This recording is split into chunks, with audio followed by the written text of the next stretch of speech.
L'un des principaux arguments contre l'expiation limitée est que si le Christ n'a pas expié les péchés de tous les hommes et si Dieu n'avait l'intention de sauver que les élus, comment expliquer les nombreux passages bibliques qui indiquent l'offre gratuite de l'Évangile à quiconque viendra?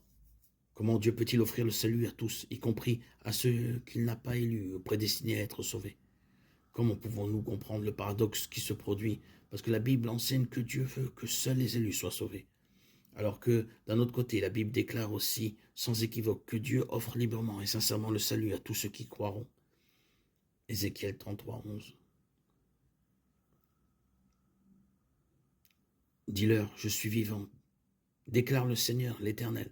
Ce que je désire, ce n'est pas la mort du méchant, mais qu'il change de voie et qu'il vive. Revenez, revenez de votre mauvaise voie, car pourquoi mourriez-vous, maison d'Israël? Ésaïe 45, 22. Tournez-vous vers moi et soyez sauvés, toutes les extrémités de la terre, car je suis Dieu. Il n'y en a point d'autre.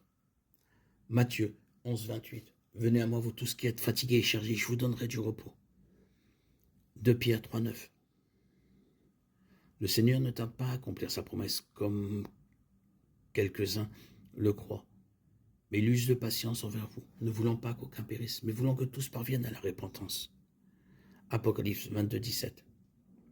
L'esprit et l'épouse disent, viens que celui qui entend dise, viens, que celui qui a soif vienne, que celui qui veut prendre de l'eau de la vie gratuitement, prenne de l'eau de la vie gratuite. La solution à ce paradoxe est simplement une reconnaissance de tout ce que la Bible enseigne.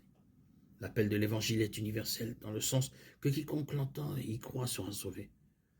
Puisque tout le monde est mort dans ses offenses et ses péchés, personne ne croira à l'Évangile et ne répondra par la foi, à moins que Dieu ne rende d'abord vivant ceux qui sont morts dans leurs offenses et leurs péchés.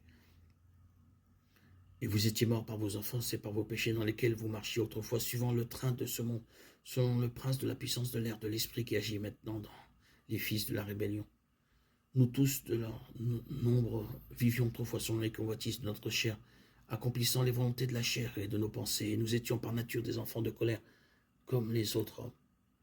Mais Dieu, qui est riche en miséricorde à cause du grand amour dont il nous a aimés, alors que nous étions morts par nos offenses, nous a rendus à la vie avec Christ. C'est par grâce que vous êtes sauvés. Éphésiens 2, 1, 5.